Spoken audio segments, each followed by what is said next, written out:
বাজারে যদি মাল ওঠে তখন তো দাম কমে যায়। 8 টাকা বসাই দিছি না, এখন মালই নেই। ও এখন মাল তো 5-6 করে হয়, 8 টাকা করে। এই ইদানি বাজারটা ভালো, এই ঈদের 2-3 মাস এই তো তোমরা ছেড়েছেন? আর কি আজকে মূলত আসছি শশা খেতে। তো আমরা কৃষিকাজকে অনেকেই ছোটোভাবে দেখি।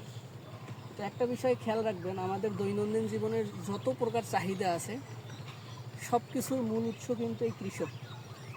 তাদের অক্লান্ত পরিশ্রমের কারণেই কিন্তু আমরা আমাদের দৈনন্দিন জীবনের যাবতীয় খাবার দাবার থেকে শুরু করে সব কিছুই কিন্তু আমরা পেয়ে থাকি।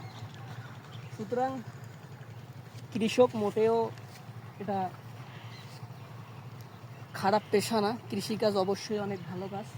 সুতরাং আমাদের আশেপাশে যারা কৃষক আছে সবাই তাদের সম্মান করবেন, আর কৃষিকাজকে ছোটোভাবে দেখবেন না, কোনো কাজেই কিন্তু ছোটো না। এই যে কাকার এটা শশার ক্ষেত, বাজার দর বর্তমানে শশার হচ্ছে 50 থেকে 60 টাকা কেজি। আর প্রতি শশা ক্ষেত থেকে একটা সিজনে 10 থেকে 12 বারের মতো শশা তোলা যায়।